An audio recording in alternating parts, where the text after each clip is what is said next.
Welcome back to part 16 of Pokemon Emerald. Last time, oh god, so I left off here because I knew that it would be like a week and a half before I played again, and I would totally forget what happened. So, last time I think I said I was going to like finish a bunch of stuff. I don't remember what I actually finished, so let's throw up a Super Repel. And turn me down in my... Oh god, we got some stutter, what's going on? Let me go back to the capture window. You know how it goes. Alright, let me fix the mic a little bit, just like that. Hopefully it doesn't fall over. Alrighty. So yeah, I don't remember who I fought, if I fought anybody. Did I fight you? I didn't fight you. Alright, so what I might do is like just run through all these battles. I think, if I'm not mistaken, I think I said we'd fight... So, okay, I think what I did was I fought everybody between Slateport and Dewford, except for the people on, like, these little patches of land, these sandbars, if you will. So, I probably have a bunch of people left to fight. I think there was, like, a couple double battles and whatnot, some items I didn't get, so we'll surf around, see what we can find.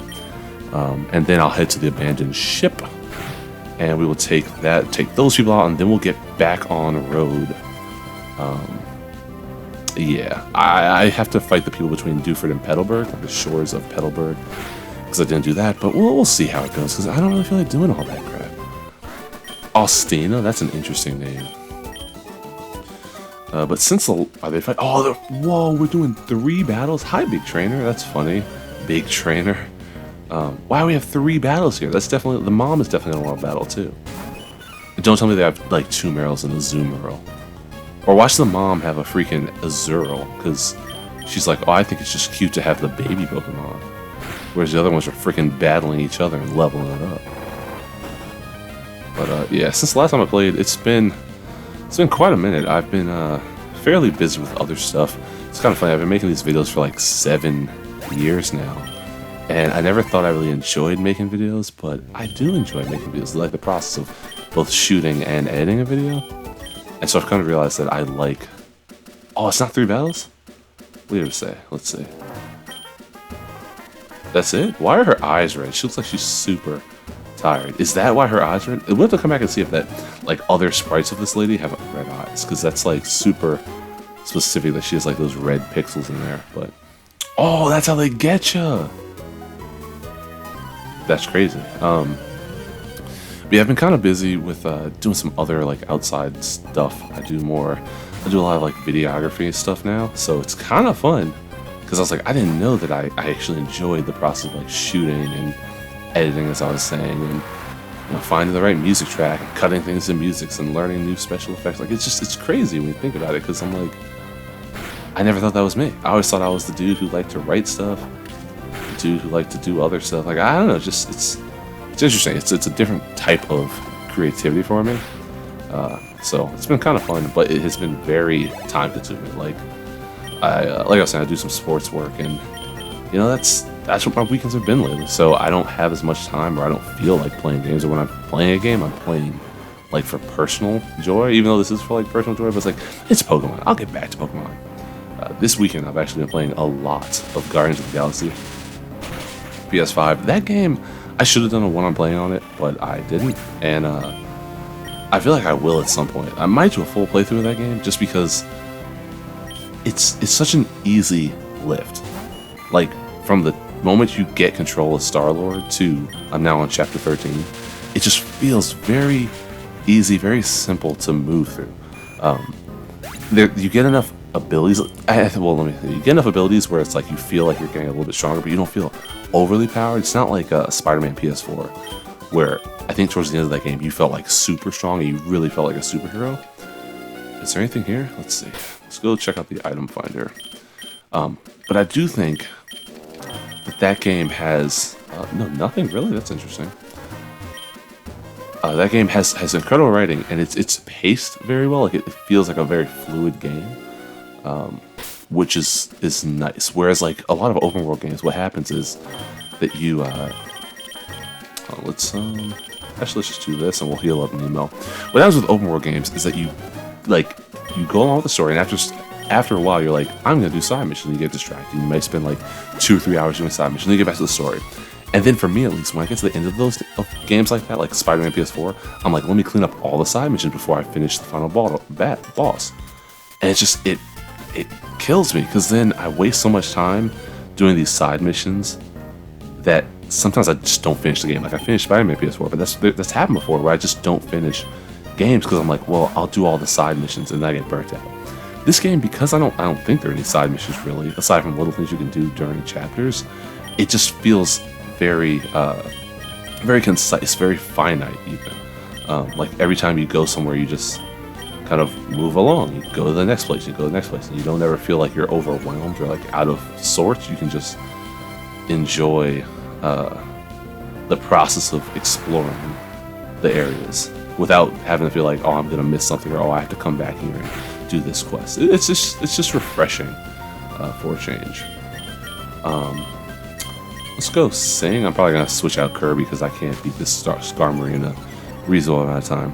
What I was gonna say about the game. Oh, the thing that's weird is that I think a lot of games like in this genre, you look at the Spider-Man PS4, you look at Miles Morales, of course, but even things like God of War or like Horizon Zero Dawn or I mean even Lost Judgment to an extent, like some of the games I've been playing recently, or Scarlet Nexus is another great example. Those are like action RPGs, or at least they're action games with heavy RPG element, mild to heavy RPG elements. Like they try to make leveling up structures and things like that prominent so that you feel like you're getting stronger. You can see the different skills. This game, as far as I can tell, each character, the side characters, Gamora, Drax, Groot, and Rocket, they all have 4 abilities, one of which is unlocked via the story, and then the other 3 that are unlocked with skill points. So like I've maxed out all of the characters,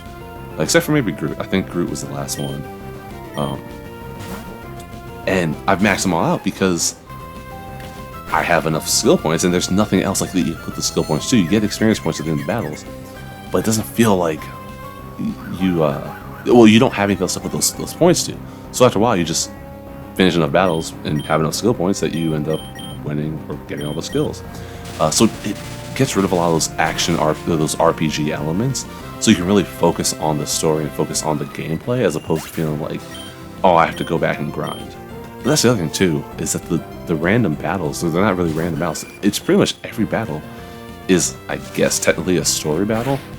So it's not all like their story enemies are all, you know, monsters or main characters that you have to fight, but they are kind of placed in certain places where if now that I think about it, I haven't really tried to turn around and go the other way in these levels to see if they respawn, but to the best of my knowledge, the enemies don't really respawn, and it's just like you fight them, you kill them, and you move to the next area. Whereas in a lot of games, it's like, oh, you go back to where you came from, you can fight those enemies again, you can fight similar enemies in similar areas again and again and again, level up, whatever. Whereas here, it's like you're on a constant forward path. There's no real exploration in levels. There's obviously side paths for side items, things like that, but there's no real sense of exploration. So you just kind of go through and complete a level, move on to the next one, move on to the next chapter. So it's been interesting. It's been very stress-free, and I've enjoyed kind of getting to know the lore of the galaxy, Gardeners of the Galaxy, if you will. So it's interesting. Not that this is a full review of the game. I do think some of the combat feels hollow. Like those finishing moves, they don't feel as punchy as Spider-Man PS4. So that's kind of unfortunate because Spider-Man PS4 did a great job of making you feel super, and like the counters and the Spidey sense and all that good stuff was really well baked into the game. Whereas this game, it still feels kind of hollow. It kind of has that Avengers PS4. This is what I'm looking for. That Avengers for the PS4 and PS5 feeling, and it's Eidos Montreal. Is that the same place, like the same company? I can't remember. I don't know why I feel like they were involved. Let's just stick with Kirby. Why not? I want to get Kirby here to level 35, so we'll just go same way we did before. Let me actually see.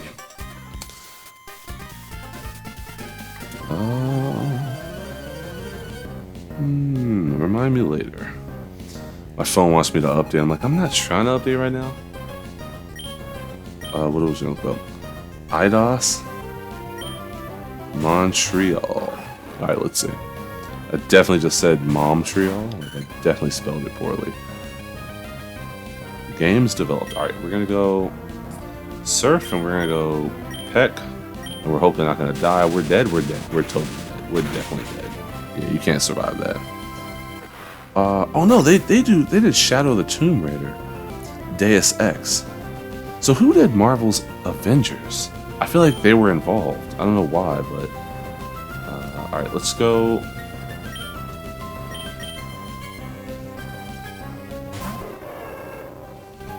Let's see. Alright, so I'm definitely gonna lose here. This battle is gonna prove to be far too difficult, I guarantee you. I realize I don't really have anyone to beat electric types. Like, that's probably my biggest weakness here. Luckily, I don't think there's really any other electric types to face in the game, but let's see. Oh, Crystal Dynamics. Was Eidos Montreal ever involved? Alright, whatever. BV.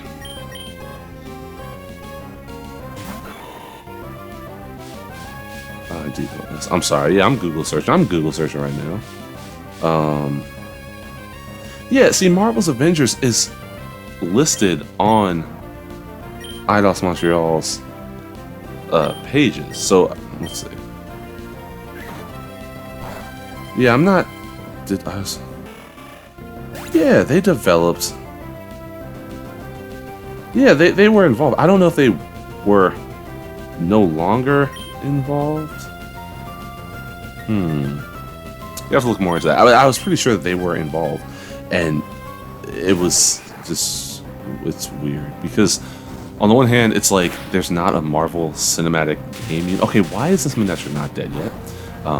There's not really a Marvel Cinematic game universe, but there may as well be because you got Spider-Man, you got freaking Wolverine coming, you got Avengers, and you got Guardians of the Galaxy now, and they all kind of reference each other. Like, they reference Captain America and Iron Man, I think it is. And Thor even. They reference a couple of Avengers in this game, and I don't know. I just feel like they could have done that. It doesn't have to be like a hardcore connection, just something to give the fans a little like, oh, this is all happening in the same universe. And that's what's weird too, is that in Spider-Man, there's the Avengers Tower, and Peter references the fact that the Avengers are on the West Coast, and the Avengers are on the West Coast in Marvel's Avengers to start the game. But those aren't the same ones, because the Spider-Man that's coming to Marvel's Avengers is not the same Spider-Man from Spider-Man PS4. It doesn't make any sense. It's like, why are you making that reference when... And granted, there are the West Coast Avengers too, and maybe... I don't know. It's silly. So... Alright, we're good. Yeah, this was not a great idea for an episode, because this is just going to be battles, which is not the worst thing in the world, but it definitely isn't the most enjoyable thing in the world, especially when Swellow's out here bulking up, beefing up. It's going to take forever to kill. It's going to take forever to kill.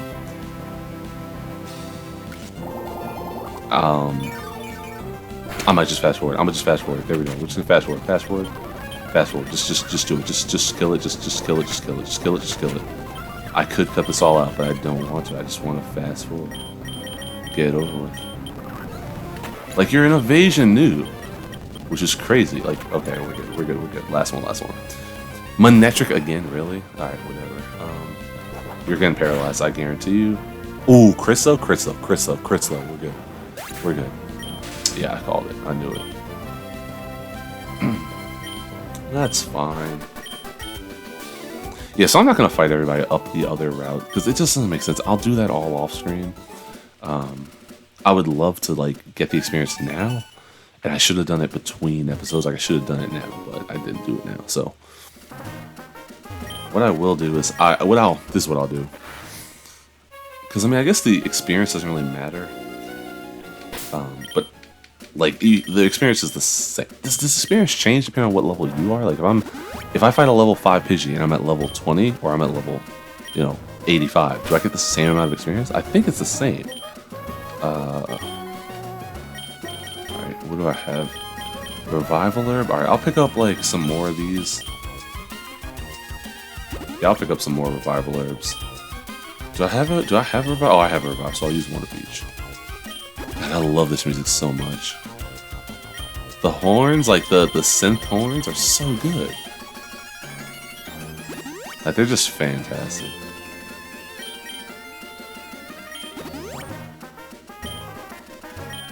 And that drum line is just wonderful. All right, so this is the abandoned ship. We came here before. You can find stuff here. You can fight people. We'll fight these guys. I already fought them. I'm in trouble with my mom, so I ran. Keep it a secret where I am. Like, you're just in here with this, like, woman? Like, what's going on? The man next door, what are you up to? Ships of this sort are rare, so I'm taking a look around. There appear to be other cabins. Oh, you naughty boy. Alright, so there's this guy. We could fight him. Oh, no, we can't. Isn't it fun here? I get excited just being here. And then we got little fella. He's freaking dinking about. Luckily, there's no random battles here. This guy, he's fightable. He's fightable. When we go out to sea, we sailors always bring our Pokemon. How about a quick battle? Like, why is he on an abandoned ship? Like, did he come here to sightsee, or was he abandoned with the ship? Like, it'd be cool if he had, like, a beard or something. He was just, like, thinking about, oh, Spheal! Alright, so this is Spheal. Spheal is not particularly interesting, but I used to use them as my water type. And so, kind of like what I was mentioning, usually when I play this game, I get Swampert, or I pick Mudkip, get a Swampert. It just works. You know, Surf is such a huge part of this game that it just makes sense to guarantee that you have a water type, especially because for the first part of the game, there's like no water, or no accessible water. You can get Magikarp, you can get, what's his name? Tentacool, and that's it. So, when you only have those two options of Pokemon, usually if you don't have a Mudkip on your team, I just forego like thinking about water types until it's time to get one, and then I will, I guess, pick up Carvanha, even though I usually never use Carvanha because I always have Mudkip. But there was one time I actually caught a Spheal in a much later part of the game, and I used him, and he evolves into some pretty cool Pokemon. He's water and ice type, so keep him away from, you know, both electric as well as like fighting and rock and things like that. Fire, even though I guess it's usually effective on fire, but still keep him away from it. But I like it. Like, it feels pretty cool having like Ice Beam or freaking Sheer Cold or whatever. It's a nice touch. I feel like ice types don't get enough play. They're usually they're not legendaries, but I always look at them kind of like pseudo legendaries, just because of the way that they, like the fact they're so rare. Like, whereas you find, you know, fighting Pokemon, rock Pokemon in the wild, the door is locked. Storage is panned on the door. Keep that in mind for later viewers. It's empty. No, it's not. I'm getting queasy just being aboard this ship. It's not even moving, but this was their chance. It totally could have said, ugh, you shouldn't have looked.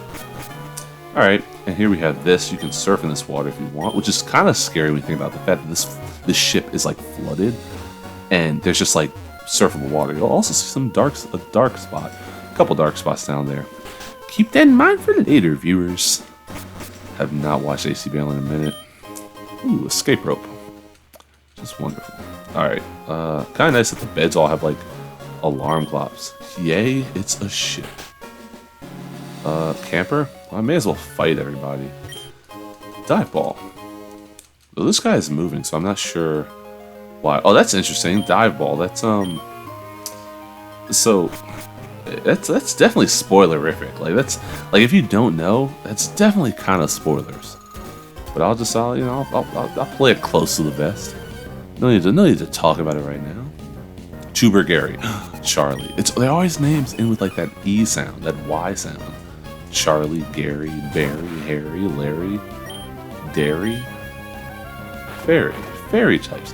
That's one thing that I wish was in the older games. Fairy type Pokemon. Sylveon's so cool. Like, I don't really care about the other ones. I love Sylveon.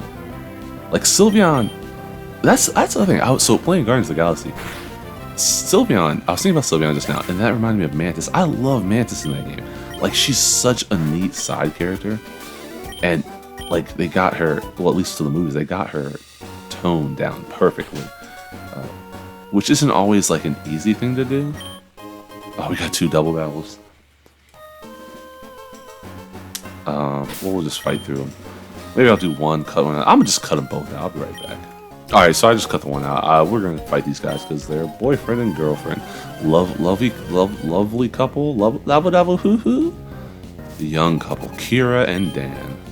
I don't think we've seen these characters yet, but I do like that they give you new trainer classes for the types of Pokemon, or the types of people you can meet in this game. Like, it's just kind of nice that there's new trainers. Alrighty, what was I saying? Oh yeah, I like Mantis in Guardians of the Galaxy. She has a very lighthearted and fun way about her, which meshes well with the types of people that the Guardians are. Just a nice character choice, and I think she balances Gamora very well, especially because in the movie, like, Gamora becomes the love interest for Peter, whereas I like their more platonic relationship here. Like, you don't have to deal with that, because I think it puts the rest of the Guardians in a difficult spot because they have to deal with that relationship and the fact that it kind of blurs Peter's sights and goals, because he's always thinking about how he has to protect Gamora or save Gamora or whatever. It's nice here that, like, she's the deadliest woman in the galaxy and she plays the part because she's actually out here, like, killing fools. I think the outfit helps too. Like, she's more of a threat. She looks like more of a threat than, she does in the movie. So, kind of nice. But that is a lovely couple, young couple, as it were. I just love how funny. Like, I love how they're just hugging in their Sprite. Like, that's just so silly. Alright. So that's that. As I think I mentioned before, you can run in here, but there's a second level. You can come up this way. And this guy's here. I'm investigating the ship on behalf of Captain Stern. He also asked me to find a scanner, but I haven't had any success.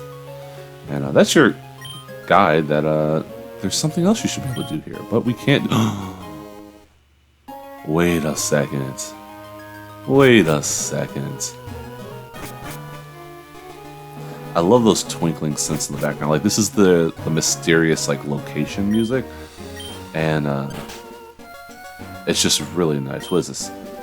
TM13 Ice Beam, heyo! That's big time. That's big time. All right, so I'm probably gonna give that to Carvana, but I'm not sure yet. So the whole thing is, we do have to come back later. We can't get the scanner now, but we can get Ice Beam. That is prize enough for coming this way, and it's actually gonna be. Actually, I might give it to Crawdon. No, oh, that's the other one you could get. You could get Crawdon.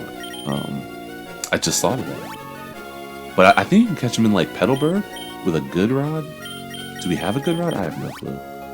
But yeah, that's another guy you can get, another water type. But he sucks, so it's okay. What was I gonna say? I was gonna say something. I can't remember what I was gonna say. Oh, Ice Beam. I think I'm gonna give him Ice Beam. Did I fight these people already? I definitely saved it for later. I said I was gonna come back to this mess, but I definitely didn't. So I don't think I fought anybody between these routes then, because I was supposed to do it before this part and I didn't do it, so now I'm doing it. But yeah, Ice Beam, Sharpedo or this guy, Carvana, they're not really special attackers from what I can tell. I mean, they don't even look like special attackers, so I'm going to assume they're not, but, oh, crap. No more pee-pee. Sorry, that's so stupid. Why are you using Recover at full health? I love how Rage gives them the little angry marks, too. Like the little angry marks on what they give in anime. It's so expressive. Yeah, you just keep recovering. I'm gonna use Crunch or Rage to kill you in like one. Oh wait, why did that do so little damage? I thought Rage was supposed to get increasingly stronger with attacks, with subsequent attacks. Unless, is it every time you get hit? No, it's when you get hit? I don't, oh, that sucks. What move is it? I'd see by you store up damage. You store up, yeah, you take damage, you store up power. But I thought, let's see, wait, can I go to Pokemon? Oh, let's get summary. What does Rage do? Raises the user's attack every time it's hit. That's crazy. This whole time I thought, isn't there a move where like you use it successively and it does more damage? I don't know. I can't remember, but that sounds. I don't know why I didn't realize Rage did. Oh god, I just got that like shiver down my spine, like where like you feel it from like your ears down your back. It's weird. Is that gonna do mad damage? Because I'm. Yeah, that's what I thought. Alright, cool. Level 27. We're making moves. We're moving. We're making progress. Cameron. It's not Cameron. It's Cameron, like the rapper. That's super funny. Oh, Brand. Hi there. This is Brooke. Listen. You have to hear this. I had a Pokemon battle earlier, but I lost at the last second. Oh, it burns me up. He's rotational. He's rotational. Oh, we got Bro and Sis. We got Bro and Sis. Yeah, I might as well just fight everybody. And then I will call it quits when I get to Dewford. And I'll probably just, in between episodes, I will literally just run through everybody. Like, just run through everybody. Detroit versus everybody. Lisa and Ray. Ray and Lisa. Alrighty. I feel like, what's his name here? Kirby is getting a lot less XP. Like, I don't know, it just seems like he's not leveling up very quickly.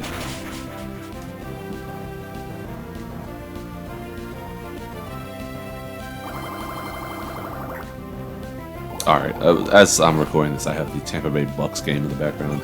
Saints Bucks. I'm not really a Bucks fan, but I guess I technically am, because that's like the team that I grew up watching in a way, but, yeah, it's on. I'm watching it. Bucks are down at 21-26, in case you're wondering. Oh god, now my ear itches. But in other news, we have, it's currently October 31st. Happy Halloween if you're so inclined to celebrate. Usually I play Pumpkin Hill. Well, oh god, that's bothering me now. I used to play Pumpkin Hill. I would play that for Halloween. Now I don't really pay much attention to it. Alright, sneak this. Nope, it's gotta be up here. It's gotta be up here. Alright, cool.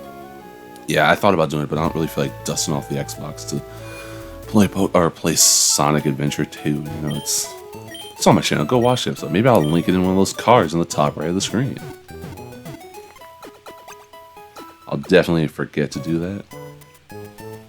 Or if I do, it'll be at the wrong time. Like, it'll be at the beginning of the episode. No one's going to understand why. But that's going to do it for this episode. Next time, we'll come back. Oh, God, my ear's really killing me. And I will fight... Well, I'm going to fight all these people off screen.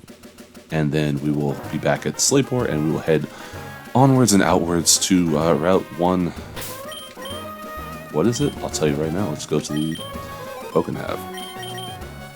It's like the staple now. I'm gonna just do this every episode. So I'm gonna fight all these people on Route 105, 4, 6. We're gonna head back here. I'm gonna start here. We're gonna head here, and then we'll head this way to Route 118. So as always, thanks for watching. I'll see you in the next one. Have a great day.